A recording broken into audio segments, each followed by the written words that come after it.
On a tous passé des années à l'école à apprendre comment bien écrire. L'intro, le développement, la conclusion, le fameux plan. Mais et si toutes ces règles étaient en fait le problème? La raison même pour laquelle un texte en ligne ne fonctionne pas. Alors on va voir ensemble pourquoi l'écriture pour le web, eh bien, c'est une discipline à part qui oblige à presque tout réapprendre. C'est la grande question un peu frustrante qu'on finit tous par se poser. On passe des heures et des heures à peaufiner un article, une page de vente, et puis le résultat est décevant. Le truc, c'est que le souci, ce n'est souvent pas la qualité de l'écriture elle-même, mais le fait qu'elle est pensée pour le mauvais support.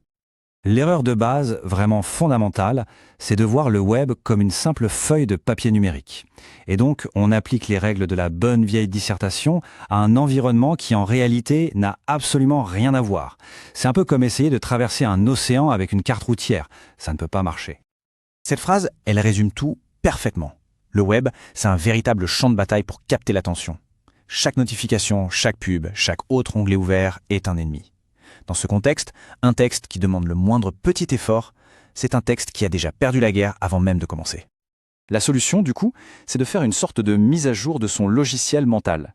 L'idée, ce n'est plus d'être un écrivain qui cherche à raconter une belle histoire, mais de devenir un architecte de l'information, quelqu'un qui conçoit un parcours, un chemin clair et efficace pour un utilisateur qui est toujours pressé. Alors, pour bien appliquer cette nouvelle approche, il faut d'abord comprendre la différence la plus basique qui soit, celle entre l'écran et le papier.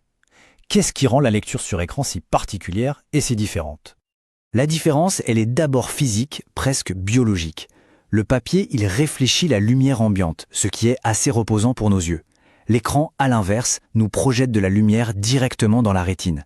Le résultat est simple, une fatigue oculaire qui arrive très vite.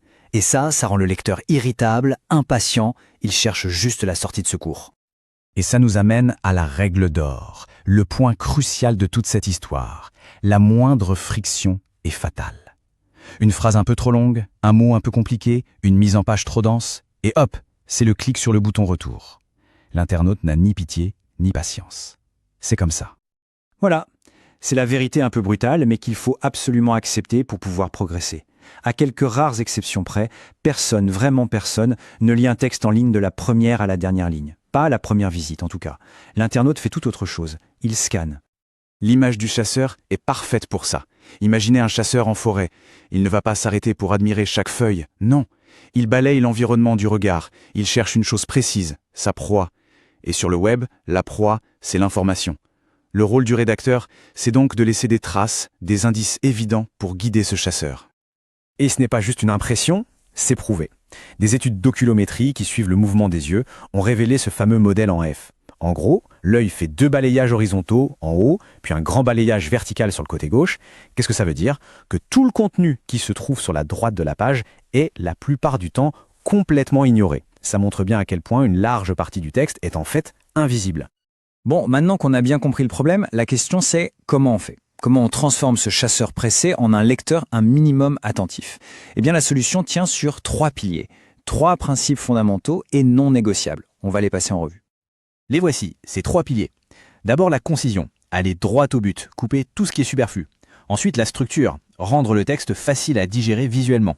Et enfin la pyramide inversée, donner la réponse tout de suite. Voyons ce que ça donne en pratique. Le premier pilier, la concision, c'est avant tout un travail de soustraction. Écrire pour le web, ce n'est pas ajouter des mots pour faire joli, c'est en enlever. Chaque mot inutile, c'est un obstacle, un ralentisseur sur la route de l'information. Regardez cet exemple, c'est tout bête mais très parlant. On passe d'une phrase passive, un peu lourde, à une phrase active, courte, directe. C'est ça l'objectif. Des phrases de 15-20 mots maximum. Une seule idée par phrase. C'est bien plus clair, bien plus percutant. Et surtout, ça respecte le temps du lecteur. On passe au deuxième pilier, la structure. Là, on parle d'ergonomie du contenu. Le but, c'est de sculpter le texte pour qu'il soit aéré, qu'il donne envie à l'œil de s'y poser plutôt que de le faire fuir. On doit vraiment guider le regard de notre chasseur.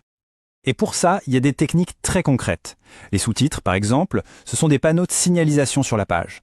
Les paragraphes bien courts et les listes à puces, ça crée de l'espace blanc, des zones de respiration.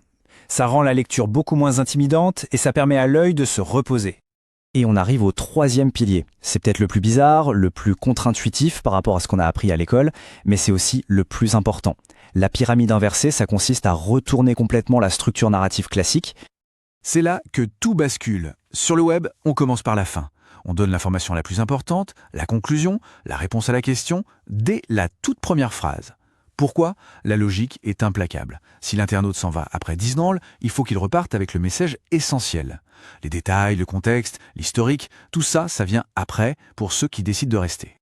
Alors, adopter ces 3 principes, ce n'est pas juste une question de style ou de préférence, non, c'est une véritable stratégie de survie économique dans un monde digital où tout le monde se bat pour l'attention. Une bonne écriture web a des bénéfices très concrets, très mesurables.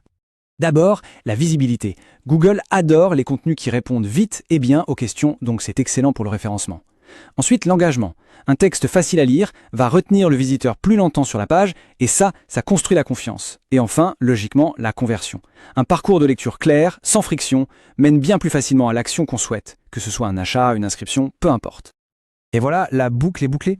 On revient à cette idée de départ, tout repose sur ce changement de posture, ce changement de perspective.